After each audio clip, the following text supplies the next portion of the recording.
ಗೃಹಲಕ್ಷ್ಮಿ ಯೋಜನೆಯ ಫಲಾನುಭವಿಗಳೇ, ದೇಶಾದ್ಯಂತ 15 ಗ್ರಾಮೀಣ ಬ್ಯಾಂಕ್ಗಳು ಬಂದ್ ಆಗ್ತಾ ಇದಾವೆ. ಹಾಗಿದ್ರೆ ನಿಮ್ಮ ಬ್ಯಾಂಕ್ ಖಾತೆಯು ಗ್ರಾಮೀಣ ಬ್ಯಾಂಕಿನಲ್ಲಿ ಇದೆಯಾ?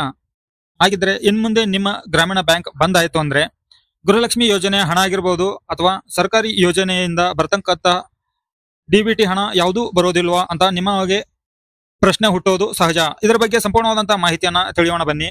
ಸಾರ್ವಜನಿಕರಿಗೆ ಉಪಯೋಗ ಆಗುವಂತ ಮಾಹಿತಿಗಳಿಗಾಗಿ ನಮ್ಮ ಒಂದು ಚಾನೆಲ್ಗೆ ಸಬ್ಸ್ಕ್ರೈಬ್ ಮಾಡ್ಕೊಳ್ಳಿ. ಇಂತಹ ನಿರಂತರ ಮಾಹಿತಿಗಳು ನಿಮಗೆ ನೋಟಿಫಿಕೇಶನ್ ಬರ್ತಾ ಇರುತ್ತೆ. ವಿಡಿಯೋ ನೋಡಿದ ನಂತರ ಕಮೆಂಟ್ ಮಾಡೋದನ್ನ ಮರಿಬೇಡಿ. ವಿಡಿಯೋದ ನಿಮ್ಮ ಅನಿಸಿಕೆ ಅಭಿಪ್ರಾಯಗಳನ್ನ. ಹೌದು ವೀಕ್ಷಕರೇ, ದೇಶದಲ್ಲಿ ಇರುವ ಬ್ಯಾಂಕ್ಗಳ ಸಂಖ್ಯೆ ಬಂದ್ಬಿಟ್ಟು ಟೋಟಲಿ 43 ಬ್ಯಾಂಕುಗಳಿದಾವೆ. ಅದರಲ್ಲಿ ದೇಶಾದ್ಯಂತ 15 ಬ್ಯಾಂಕುಗಳು ಬಂದ್ ಆಗ್ತಾ ಇದಾವೆ. ಹಾಗಿದ್ರೆ 43 ಬ್ಯಾಂಕ್ಗಳಲ್ಲಿ 15 ಬ್ಯಾಂಕ್ ಬಂದ್ ಆಯ್ತು ಅಂತಂದ್ರೆ 28 ಬ್ಯಾಂಕುಗಳು ಉಳಿತವೆ. ಹಾಗಿದ್ರೆ ನಿಮ್ಮ ಬ್ಯಾಂಕ್ ಖಾತೆ ಬಂದ್ ಆದ್ರೆ ಏನ್ ಮಾಡೋದು ಅಂತ ವಿಚಾರ ಮಾಡಬೇಡಿ, ಅದರ ಅಗತ್ಯ ಇಲ್ಲ. ಆದ್ರೆ ಇದನ್ನ ಅರ್ಥ ಮಾಡ್ಕೋಬೇಕು ನೀವು, ಏನಾಗಬಹುದು ಏನಾಗತ್ತೆ ಅಂತ ಹೇಳಿ. ಉದಾಹರಣೆಗಾಗಿ ಮೊದಲು ಸಿಂಡಿಕೇಟ್ ಬ್ಯಾಂಕ್ ಇತ್ತು, ಅದು ಇವಾಗ ಕೆನರಾ ಬ್ಯಾಂಕಿಗೆ ಮರ್ಜ್ ಆಗಿದೆ.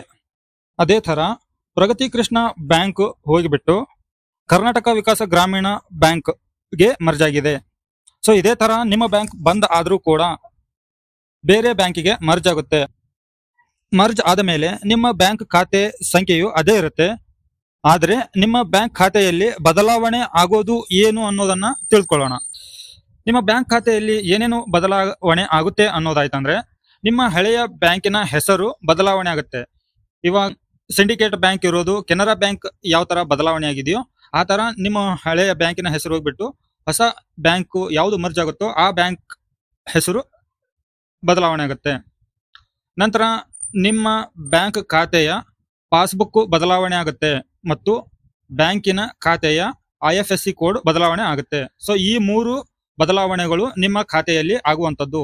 ಇದರಿಂದಾಗಿ ನಿಮ್ಮ ಸರ್ಕಾರಿ ಗ್ಯಾರಂಟಿ ಯೋಜನೆಗಳಿಂದ ಬರ್ತಿರುವಂತ ಗೃಹಲಕ್ಷ್ಮಿ ಯೋಜನೆ ಹಣ ಆಗಿರಬಹುದು ಅಥವಾ ಸರ್ಕಾರದಿಂದ ಬರ್ತಿರುವಂತ DBT ಹಣ ಯಾವುದು ಆಗಿರಬಹುದು, ಯಾವುದು ಬರೋದು ನಿಲ್ಲೋದಿಲ್ಲ. ಎಲ್ಲವೂ ಕಂಟಿನ್ಯೂಸ್ ಆಗಿ ಬರ್ತಾನೆ ಇರುತ್ತೆ. ಆದ್ರೆ ಇದರಿಂದಾಗಿ ತಡ ಆಗಬಹುದು ಅಪ್ಡೇಟ್ ಆಗ್ಲಿಕ್ಕೆ, ಸರಿನಾ? ಸರ್ಕಾರದಿಂದ ಬರ್ತಿರುವಂತ ಯೋಜನೆಗಳಿಂದ ಹಣ ಬರೋದು ಲೇಟ್ ಆಗ್ತಾ ಇದೆ ಅಂತಂದ್ರೆ ಈ ಬ್ಯಾಂಕ್ ಖಾತೆಯಲ್ಲಿ ಏನಾದ್ರೂ ಅಪ್ಡೇಟ್ ಆಗ್ತಾ ಇರುತ್ತೆ. ಸೊ ಹಾಗಾಗಿ ಬರೋದು ತಡ ಆಗ್ಬಹುದು, ನಿಲ್ಲೋದಿಲ್ಲ. ಸೊ ನೀವು ಭಯ ಪಡೋ ಅಗತ್ಯನೂ ಇಲ್ಲ ವೀಕ್ಷಕರೇ.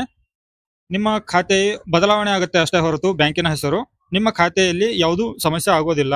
ಸೊ ಈ ಮಾಹಿತಿ ನಿಮಗೆ ಉಪಯೋಗ ಆಗಿದ್ರೆ ವಿಡಿಯೋಗೆ ಲೈಕ್ ಕೊಟ್ಟು ಚಾನಲ್ಗೆ ಸಬ್ಸ್ಕ್ರೈಬ್ ಮಾಡಿ. ಆದಷ್ಟು ಎಲ್ಲರಿಗೂ ಈ ಮಾಹಿತಿ ಶೇರ್ ಮಾಡಿ. ಎಲ್ಲರಿಗೂ ಈ ಮಾಹಿತಿ ಉಪಯೋಗ ಆಗುತ್ತೆ ವೀಕ್ಷಕರೇ. ಮತ್ತೆ ಹೊಸ ಮಾಹಿತಿಯೊಂದಿಗೆ ಸಿಗ್ತೇನೆ. ಅಲ್ಲಿವರೆಗೂ ಜೈ ಹಿಂದ್.